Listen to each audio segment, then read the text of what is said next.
Guia prático do cuidador.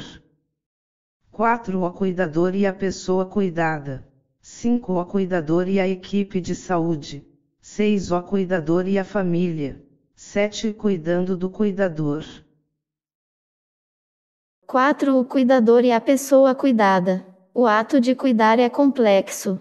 O cuidador e a pessoa a ser cuidada podem apresentar sentimentos diversos e contraditórios, tais como raiva, culpa, medo, angústia, confusão, cansaço, estresse, tristeza, nervosismo, irritação, choro, medo da morte e da invalidez. Esses sentimentos podem aparecer juntos na mesma pessoa, o que é bastante normal nessa situação. Por isso precisam ser compreendidos, pois fazem parte da relação do cuidador com a pessoa cuidada. É importante que o cuidador perceba as reações e os sentimentos que afloram, para que possa cuidar da pessoa da melhor maneira possível. O cuidador deve compreender que a pessoa cuidada tem reações e comportamentos que podem dificultar o cuidado prestado, como quando o cuidador vai alimentar a pessoa e essa se nega a comer ou não quer tomar banho. É importante que o cuidador reconheça as dificuldades em prestar o cuidado quando a pessoa cuidada não se disponibiliza para o cuidado e trabalhe seus sentimentos de frustração sem culpar-se. O estresse pessoal e emocional do cuidador imediato é enorme. Esse cuidador necessita manter sua integridade física e emocional para planejar maneiras de convivência. Entender os próprios sentimentos e aceitá-los, como um processo normal de crescimento psicológico, talvez seja o primeiro passo para a manutenção de uma boa qualidade de vida. É importante que o cuidador, a família e a pessoa a ser cuidada façam alguns acordos de modo a garantir uma certa independência tanto a quem cuida como para quem é cuidado. Por isso, o cuidador e a família devem reconhecer quais as atividades que a pessoa cuidada pode fazer e quais as decisões que ela pode tomar sem prejudicar os cuidados. Incentive-a a cuidar de si e de suas coisas. Negociar é a chave para se ter uma relação de qualidade entre o cuidador, a pessoa cuidada e sua família. O não quero ou não posso, pode indicar várias coisas. Como por exemplo, não quero ou não gosto de como isso é feito, ou agora não quero, vamos deixar para depois. O cuidador precisa ir aprendendo a entender o que essas respostas significam e quando se sentir impotente ou desanimado, diante de uma resposta negativa, é bom conversar com a pessoa, com a família, com a equipe de saúde. Também é importante conversar com outros cuidadores para trocar experiências e buscar alternativas para resolver essas questões. Procure se informar sobre grupos de cuidadores, mais detalhes consultar página 16 capítulo 8. É importante tratar a pessoa a ser cuidada de acordo com sua idade. Os adultos e idosos não gostam quando os tratam como crianças.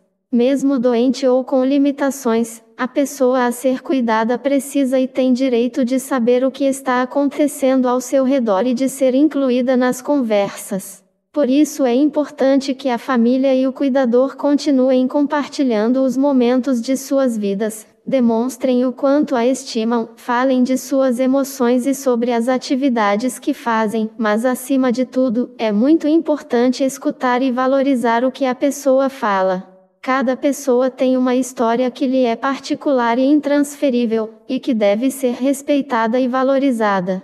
Muitas vezes, a pessoa cuidada parece estar dormindo, mas pode estar ouvindo o que falam a seu redor. Por isso, é fundamental respeitar a dignidade da pessoa cuidada e não discutir em sua presença fatos relacionados com ela, agindo como se ela não entendesse, não existisse ou não estivesse presente.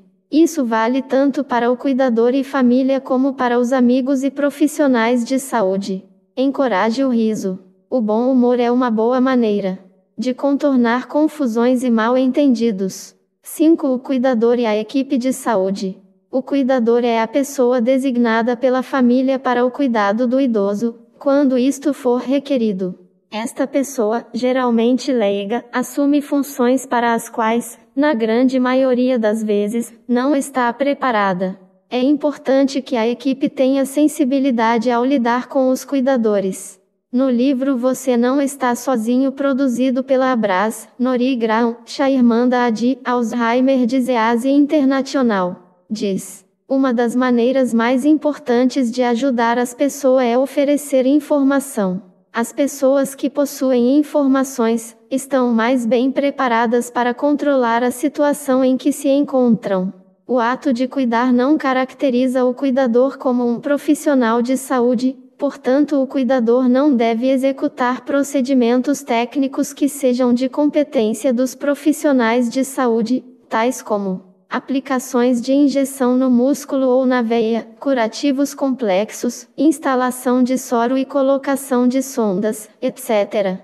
As atividades que o cuidador vai realizar devem ser planejadas junto aos profissionais de saúde e com os familiares. Nesse planejamento deve ficar claro para todos as atividades que o cuidador pode e deve desempenhar. É bom escrever as rotinas e quem se responsabiliza pelas tarefas. É importante que a equipe deixe claro ao cuidador que procedimentos ele não pode e não deve fazer. Quando chamar os profissionais de saúde, como reconhecer sinais e sintomas de perigo. As ações serão planejadas e executadas de acordo com as necessidades da pessoa a ser cuidada e dos conhecimentos e disponibilidade do cuidador.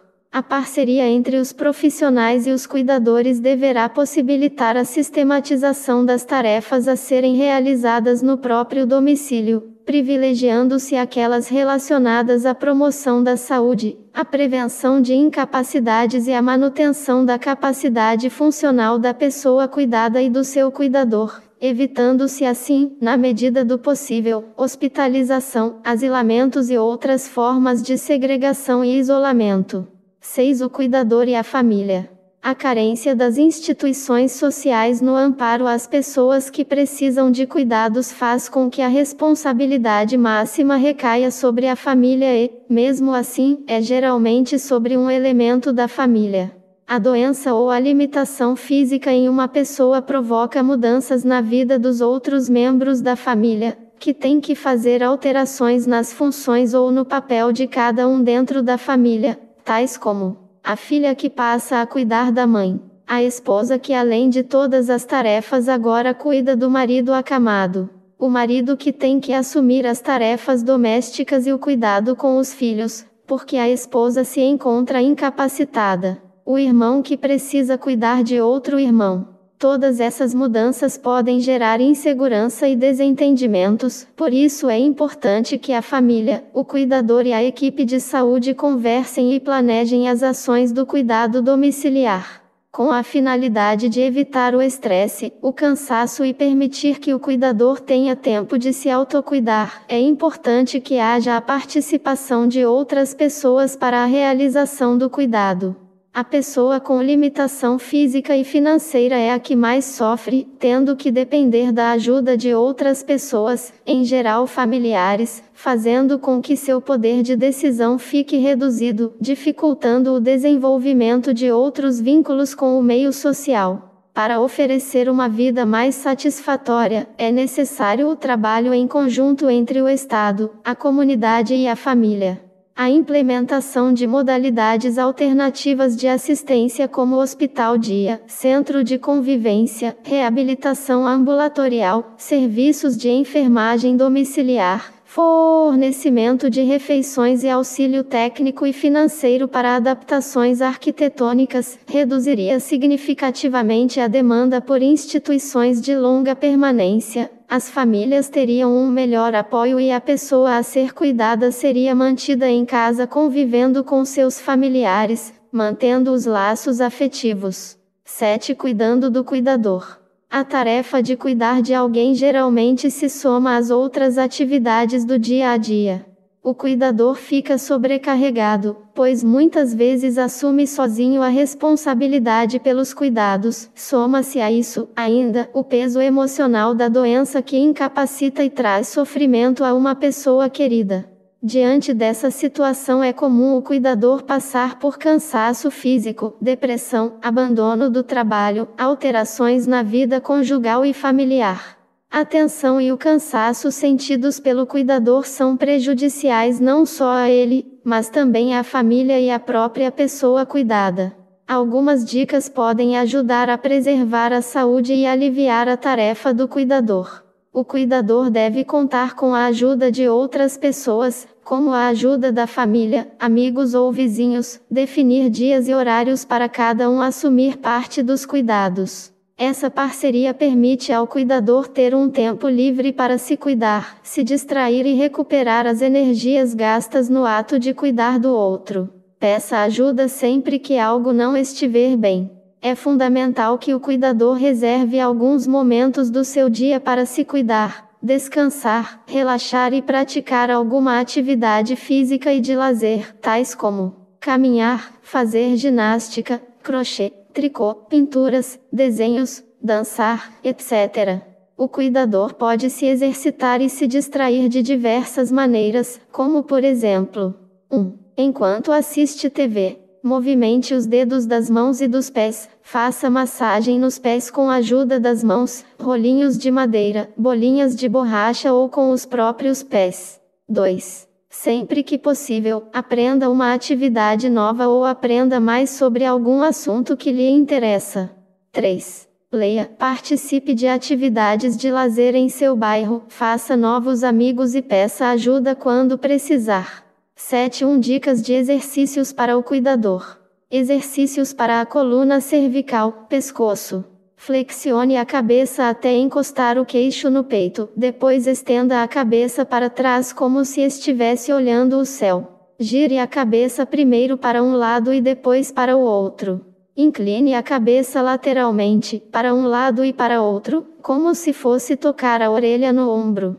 Exercícios para os ombros. Enchendo os pulmões de ar, levante os ombros para próximo das orelhas, solte o ar deixando os ombros caírem rapidamente, depois fazendo movimentos circulares, gire os ombros para frente e para trás. Exercícios para os braços. Gire os braços esticados para frente e para trás, fazendo círculos. Exercícios para o tronco. Em pé, apoie uma das mãos no encosto de uma cadeira ou na própria cintura, levante o outro braço passando por cima da cabeça, incline lateralmente o corpo.